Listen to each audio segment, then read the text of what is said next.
Welcome to the weird world of Stranger Stitches, where I set small fires in dark corners of crime and history. I'm rated at least PG-13 for language and content. Listener beware. This is not a news story, just the facts as I found them. We're just sitting around, telling tales like folks do. Sit that shapely ass down and buckle up, Buttercup. Today we're taking a look into the mysterious life and death of Edgar Allan Poe. All that we may see or seem is but a dream within a dream. Edgar Allan Poe, one peculiar fellow and the crush of my teenage years. He's the kind of man who could spin tales so dark and twisted they were making those Victorian ladies clutch their pearls, but at the same time no one could look away. Love him or hate him, you knew who he was. But here's a tearjerker. All of those spooky stories he wrote about all that death and loss couldn't hold a candle to what happened in his real life. Now, to make heads or tails of what happened to Edgar in those final days, we're going to backtrack a little bit through his life because it all comes to point. Lord knows he was a mess from the get-go, right out of the chute. He was born in Boston, January 19th, 1809, to a couple of traveling actors, and you know how folks felt about theater people back then. Edgar's mama, Elizabeth, died when he was barely 3 years old, and his daddy, David, vanished, poof, like a fart in a whirlwind. Well, the Allens are a well-to-do Richmond tobacco merchant family, and they took Edgar in but never bothered to make it official, like there was no official adoption paperwork or anything, and there was no familial relationship between the boy and his, I guess, foster family would be a good one. The Allens had no children of their own.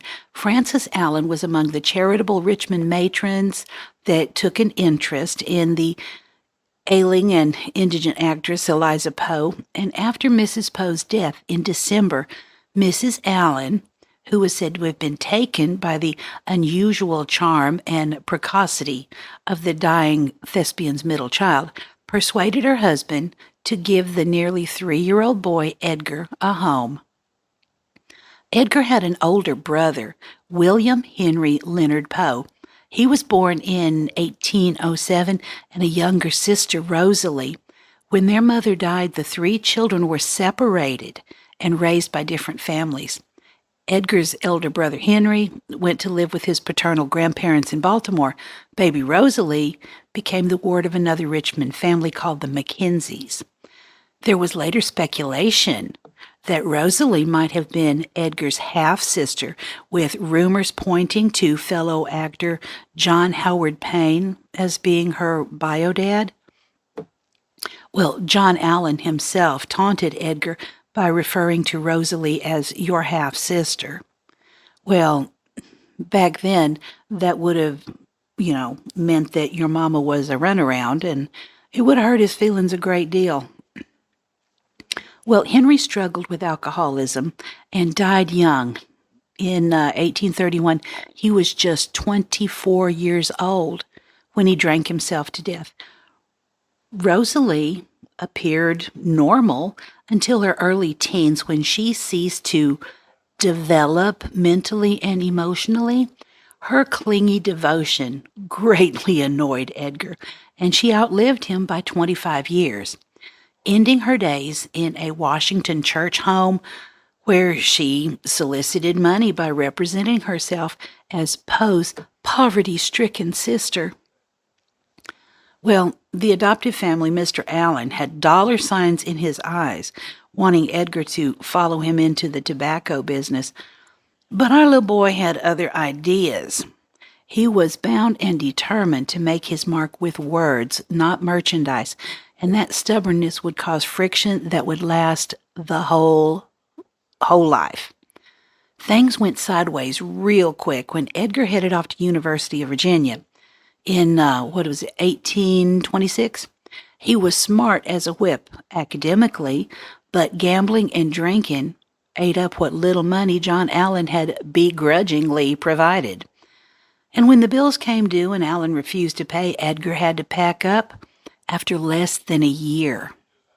Feeling he was pretty low at that time, so he hightailed it back to Boston and published his first poetry collection, Tamerlane and Other Poems, under the name A Bostonian, though it sold about as well as Ice Cream in December. I like ice cream year-round, but yeah, I can't see a big sale for it in that time. Desperate and discouraged, Edgar did what many young men do and have done for a long time. He joined the army. But check this out. It was under a fake name, Edgar A. Perry, not Henry Renee, like some folks claim. It turns out he had some leadership in him, rising up to sergeant major before sweet-talking his way into West Point in 1830. But old habits die hard, and between money troubles and his natural tendency to buck authority, he got himself kicked out within the year. Well, that was the final straw for John Allen, who washed his hands of Edgar for good. So there he was, 22 years old, with no family, no money, and no prospects, when he showed up at his aunt Maria Clem's doorstep in Baltimore. Now, Maria, or Muddy, as Edgar came to call her, was living hand-to-mouth herself with her younger daughter, Virginia. But she welcomed Edgar with open arms because family has to take you. This shabby little household would become the closest thing Edgar would ever have to a real family. It was around this time that Edgar started getting real serious about his writing and doing some short stories rather than just poetry. When his tale, Message Found in a Bottle, won a Baltimore Saturday Visitor contest in October 1833. It was like a door just barely cracking open, but it was a $50 prize. Wasn't much, but back then it was a good coin, and it gave him hope that maybe, someday maybe, he could make a living with his pen.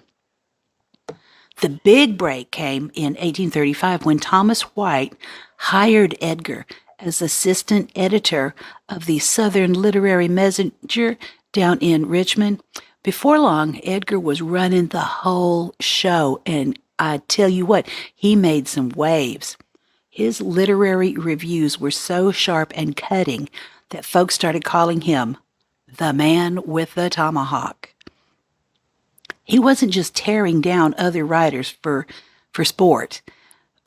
He had a very serious theory about what made good literature. He believed that poetry should be short and beautiful for its own sake, and that short stories should hit readers with one powerful, unified impression, usually something that would make your skin crawl.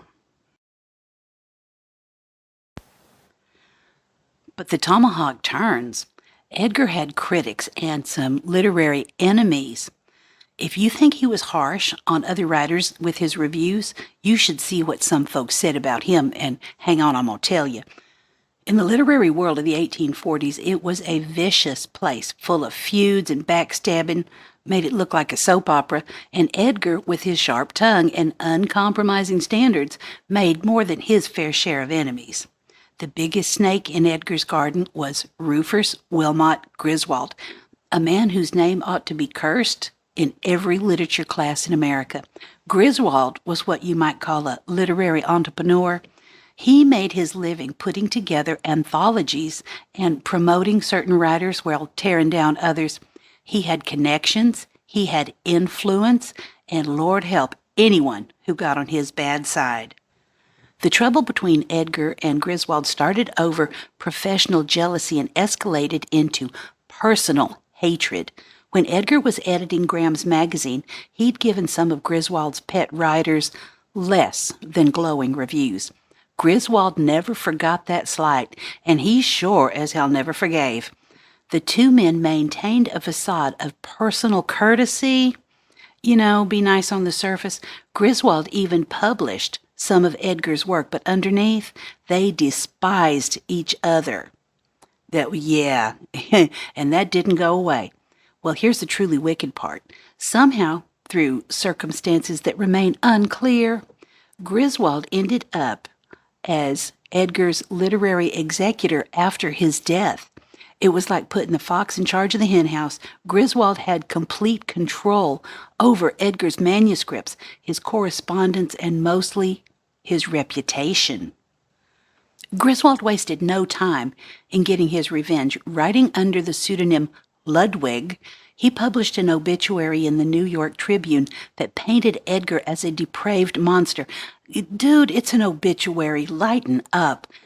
According to Griswold's account, Edgar was a friendless drunk who moved through life without moral susceptibility and had few or no friends.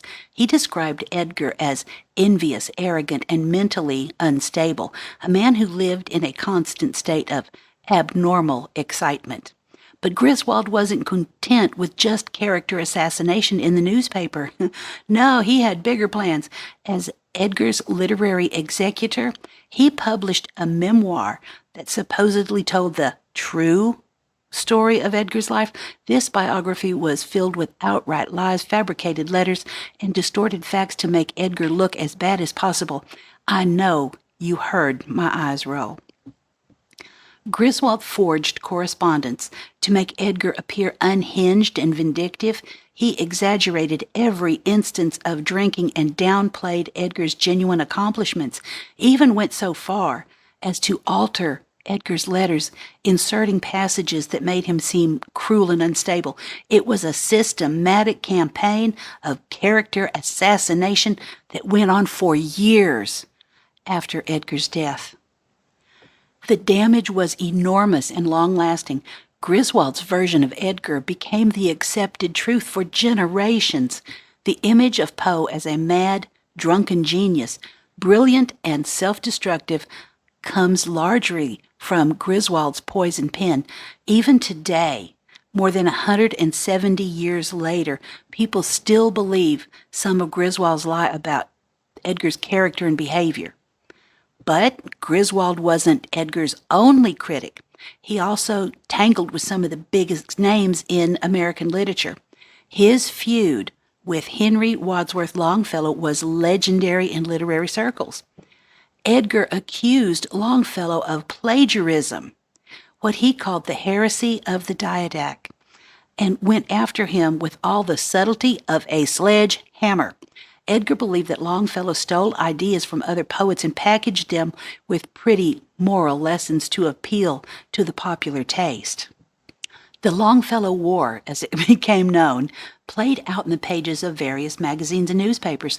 Edgar would publish devastating critiques of Longfellow's work, pointing out supposed instances of plagiarism and attacking his poetic theories. Longfellow, to his credit, stayed mostly above the fray, which only made Edgar look more like a literary bully picking on a respected elder statesman of American poetry. Yeah. Well, Ralph Waldo Emerson dismissed Edgar as nothing more than a jingle man, suggesting his poetry was all style and no substance. Coming from the leader of the Transcendentalist movement, this was particularly cutting insult. Emerson and his followers believed literature should elevate the soul and explore deep philosophical truths. Okay, you can't just read something because you like it? You got to be elevated? Sorry. But that's just me. Edgar's focus on beauty for its own sake and his emphasis on emotional effect rather than moral instruction struck them as slight and superficial. Some of Edgar's supporters had mixed feelings about his critical approach. Margaret Fuller, one of the few female literary critics of the time, praised Edgar's talent but worried about all this want of cheerful and genial spirit. Yeah, she was worried that he went a bit goth most of the time. She recognized his genius, but wished he could find something uplifting to write about once in a while. Well, let me tell you, my friends, he wrote what he was living. He wrote his truth. And if his truth wasn't happy or pretty enough for her, she can just close the book and put it down. The problem with Edgar, he didn't pull his punches when he reviewed other writers' work. He believed in absolute standards of literary excellence, and he wasn't about to lower those standards to spare someone's tender little feelings. When he reviewed a bad book, he said it was bad. When he found plagiarism, he called it out. When he saw mediocrity being praised, he wasn't shy about pointing out the emperor's lack of clothes. So, as we mentioned, he was known as the man with the tomahawk, and while that made him some enemies, it also established him as one of the most feared and respected critics of his generation. Writers knew that a positive review from Edgar Allan Poe was heartfelt and meant to be something, precisely because he was so hard to please. But the critical establishment of the time found Edgar's work too dark, too strange, too removed from the moral uplift they expected from literature. American critics in the 1840s wanted their writers to be teachers and preachers, showing readers the path to virtue and righteousness. Edgar's tales of murder, madness, and premature burial just didn't fit their mold. Some critics also dismissed him because of his regional identity and his financial struggles. He had questionable parentage and did not come from money. The literary establishment of the time was centered in Boston and New York. Well, our Edgar spent much of his career in Richmond and Philadelphia. He was seen as a Southern writer, in which some circles meant that he was automatically considered second-rate. I wonder what they would have thought of Faulkner. His constant money troubles also made him seem a little bit less respectable in a society that equated financial success with moral worth. The irony is that many of his harshest critics are long forgotten now, while his work continues to be read and studied around the world. Griswold's anthologies gather dust in rare book collections, but The Raven is still memorized by schoolchildren. Longfellow's verses are dated and preachy, but the telltale heart still has the power to keep you up at night. Edgar's critical battles were partly a product of his own personality, because he could be freaking prickly, arrogant, and unforgiving. Edgar believed in art for art's sake, and in beauty. It was his own justification. The tragedy is that Edgar's enemies were often more organized and better connected than his friends. Griswold systematically destroyed Edgar's reputation. Edgar's supporters were scattered and less effective in defending him. It took decades, and maybe longer, for the truth about Edgar's character to emerge. Did you know before I told you the story that he really wasn't a drunk? But maybe Edgar would have appreciated the irony. The man who wrote about premature burial and the power of guilt had his own reputation buried alive by his enemies, only to be resurrected years later when people finally saw through the lies. In the end, Edgar's work spoke louder than his critics' voices, providing that talent has a way of outlasting hatred. And today we can just call it what it is. There were smaller talents trying to tear at a giant. The fact that they had to resort to lies and fabrications to make their case only proves what I just said. Yeah, they were little people with big needs. So that's his profession. Let me tell you about his personal life. And it's very interesting. In May 1836, he married his first cousin, Virginia. Yeah, Muddy's daughter that he moved in with. Now, before we start catching our breath and need the fainting couch, cousin marriages weren't all that uncommon.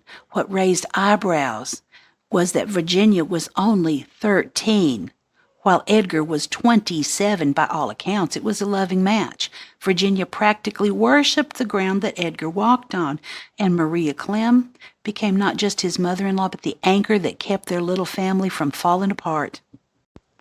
Now, some sources did tell me that the marriage wasn't consummated for some time because of her age, but I'm going to leave that up to your discretion. Despite Edgar's growing reputation in literary circles, money was always tighter than bark on a tree. He jumped from one magazine job to another, leaving the Southern Literary Messenger in 1837 after a dispute with Mr. White. when working for Burton's Gentleman's Magazine in Philadelphia, starting in 1839, followed by Graham's Magazine in 1841, finally the Broadway Journal in New York in 1845. Always hoping to find steady income and maybe even start his own publication. When came early in 1845, The Raven. Mercy, that put him on the map. And he was famous overnight. When it appeared in the New York Evening Mirror in January, folks were reciting Nevermore in parlors from Boston to Charleston. But here's something make you mad. Edgar only made $9 from that poem's first publication, 9 little bitty dollars for work that made him a household name, while the publishers got rich off his genius. But fame couldn't protect Edgar from heartbreak. In January of 1847, consumption got his sweet little Virginia at only 24 years old. One of Edgar's friends said it plain. The loss of his wife was a sad blow to him. He didn't seem to care after she was gone, whether he lived an hour, a day, a week, or a year. She was his all. Edgar fell into spells of depression, and he did turn to the bottle for a little time during the worst of it, though his enemies later made him out to be a much worse drunk than he actually was. To fill the void that Virginia's death had left, Edgar started courting some other ladies. There was Sarah Helen Whitman up in Providence, Rhode Island, a poet herself and smart as a whip. Their romance burned hot and fast in 1848, full of passionate letters and poems. Sarah had one condition for their marriage. Edgar had to swear off drinking entirely. Well, that went over like a turd in a punch bowl. Edgar tried, bless him for it, but grief and pressure got the better of him, and they called off their engagement by December of that year. By the summer of 1849, though things were looking up, Edgar had reconnected with his childhood sweetheart, Sarah Elmira Royster Shelton. That name's a mouthful, isn't it? She was back in Richmond, and she was a widow now with money of her own. They got engaged in September with plans to marry and settle down for the first time in years. Edgar seemed to have a real shot at some happiness and stability, which is exactly what fate decided to take away from him. On September 27th, 1849, Edgar left Richmond bound for New York, supposedly to handle some business and tie up loose ends before the wedding. He had a stop planned in Philadelphia to edit some poems for a lady named Mrs. St. Leon Loud. They had great names back then. Work that would have given him some much-needed cash, but Edgar never made it to Philadelphia and sure as hell didn't go on to New York. On October 3rd, 1849, so he'd been missing for a little bit, Joseph W. Walker, a typesitter for the Baltimore Sun, found Edgar at Ryan's Tavern, I think it was called Gunner's Hall at the time, in a state that would break your heart. It was election day in Baltimore, and the polling place was right there in the tavern. And hang on to that because it's going to be important later. The man was delirious, wearing clothes that clearly weren't his usual dress. He had a cheap suit, vest, trousers, all wrong for someone of Edgar's usual dress standards. And he kept calling out for someone named Reynolds. Reynolds. Though nobody, then or since, has figured out who the hell Reynolds is supposed to be. Some folks think it might have been Jeremiah Reynolds, a naval officer whose writings Edgar had admired, but that's just guesswork. They rushed Edgar to Washington Medical College. Now it's a part of University of Maryland, where Dr. John Joseph Moran tried his best to help. Now, Dr. Moran's accounts of what happened next are shaky at best. He contradicted himself more than several times and embellished some details for dramatic effect years later. I guess he's just trying to get attention. But according to him, Edgar spent 4 days drifting in and out of delirium, Sometimes he's as calm as a cool breeze, other times thrashing about like he was possessed. On October 7th, 1849, Edgar Allan Poe breathed his last without explaining anything about what had happened to him. His final words, according to Dr. Moran, though who knows how accurate that can be. His last words, "Lord help my poor soul." And that's a plea that hits you right in the feels when you think about all the things that that man had been through. Now, more than 26 different theories, and I'm not going to go into detail because we'd be here 6 weeks and we ain't got time for that. But there were theories out there to try to explain what killed Edgar, and they run the gamut from reasonable to ridiculous. The alcoholism theory got the most traction mainly because of Rufus Wilmot Griswold. We've heard about him, and I think I've heard enough about him. Edgar's literary enemy, and we know about him. But folks who knew Edgar best tell a different story. He was a real lightweight when it came to alcohol, and it didn't take much to lay him flat. He'd go months without touching a drop. So his resistance was very low, and then he'd fall off the wagon, and it was a couple days getting over it. Medical theories are all over the map. Some say diabetes complications. One even said rabies, pointing to his trouble drinking water and delirium as symptoms. Tuberculosis, brain tumor, heart disease, you name it. If somebody suggested it, it was thrown in the hat. Each theory has some evidence, but none of them explain everything. Here's where that election day thing is going to come into play. There's something called co-oping that was done at the time. And remember, it was election day, and Baltimore in 1849 was corrupt. It was bad corrupt, especially around election times. Gangs would kidnap men, drug them with laudanum or whiskey, maybe both, dress them in different clothes, and force them to vote multiple times at different polling stations using fake names. Like that's never happened before. October 3rd, 1849, the very day Edgar was found, was an election day, and the bar he was found at was a polling place. The theory goes that Edgar, being a stranger in town, was perfect for the needs of these political thugs. Think about it. Explains the wrong clothing, the drugged state, the delirium, everything Baltimore was notorious for in this kind of dirty dealing. Edgar wouldn't have been the first respectable man to get caught up in it. Of course, there's no hard proof, but I think it fits the facts better than some of the other theories, because some of them get real far-fetched. Some say Sarah Elmira's brothers murdered Edgar to stop the wedding. There was never any evidence of that. That's just gossip. Others point to robbery, although that doesn't explain his condition or the strange clothes. The real tragedy is what happened after Edgar died. Despite that man's gossip, they buried him in an unmarked grave like he's nobody special. Can you imagine that? It took until 1875 for folks to give him a proper monument, and by then, the assassination had done its damage. And I mean that the character assassination.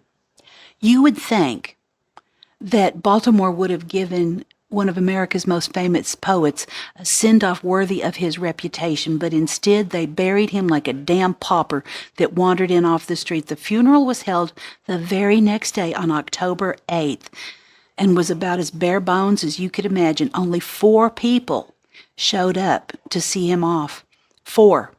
There was his cousin, Nielsen Poe, his uncle, George Herring, Dr. Joseph Snodgrass, who had been called to help Edgar at the tavern, and the Reverend William T.D. Clem, a distant relative of Maria's. The whole service lasted 3 minutes.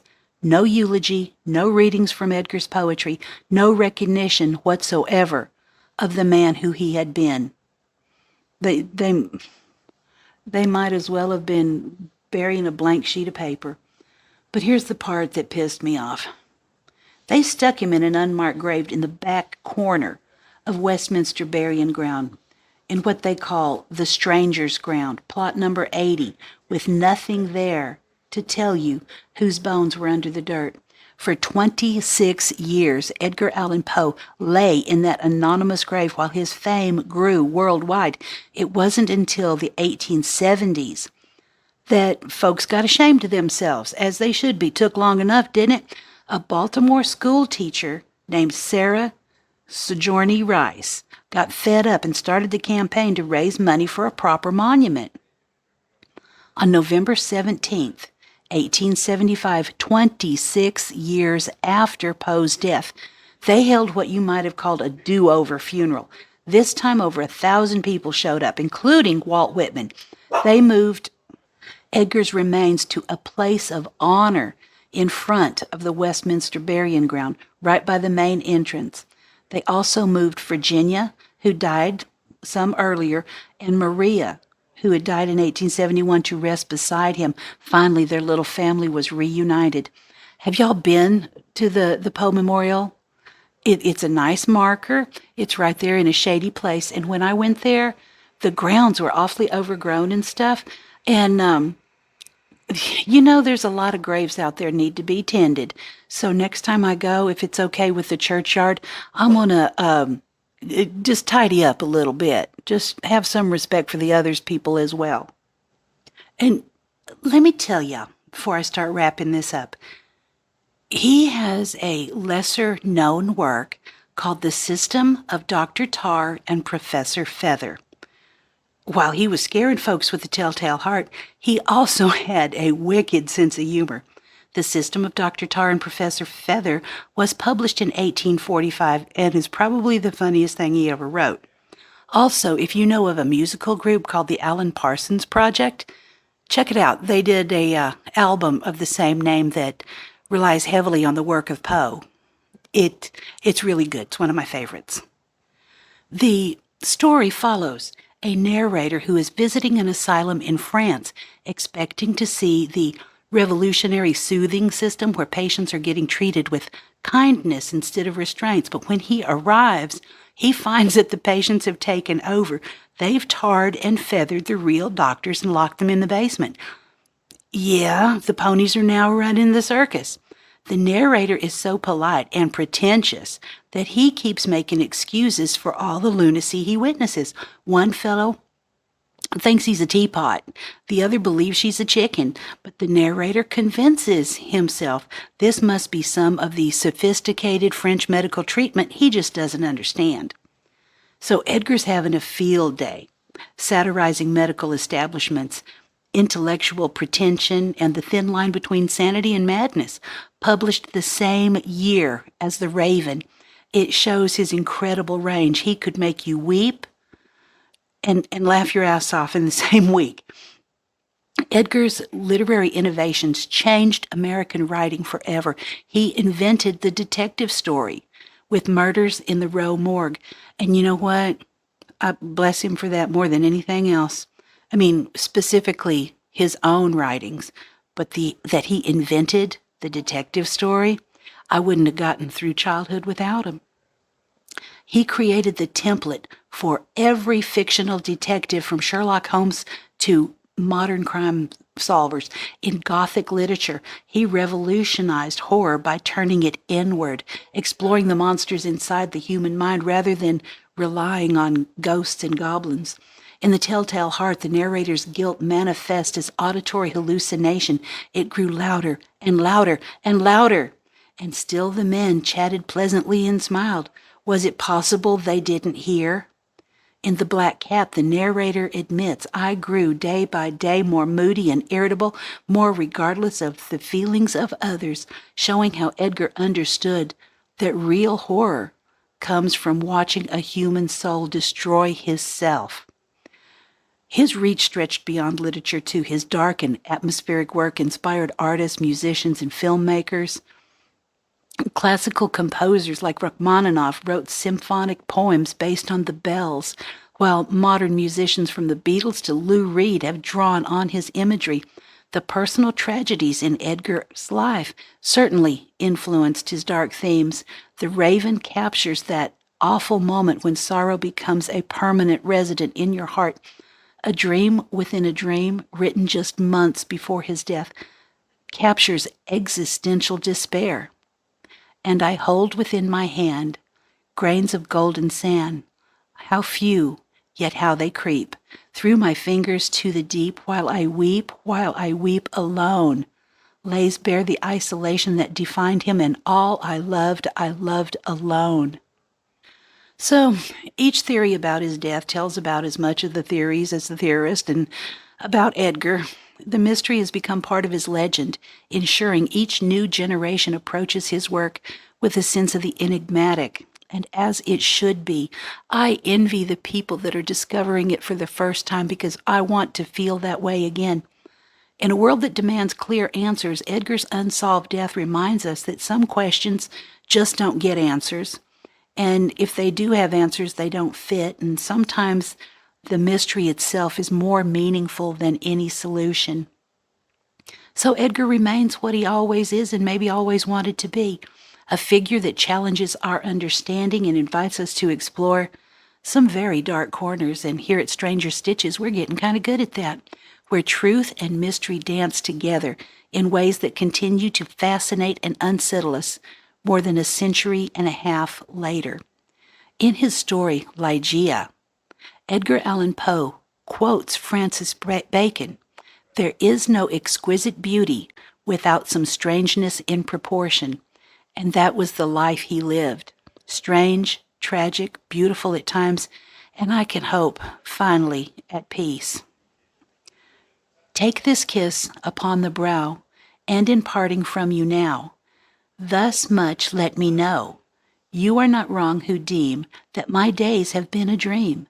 Yet if hope has flown away, in a night or in a day, in a vision or in none, it is therefore less gone. All that we see or seem is but a dream within a dream.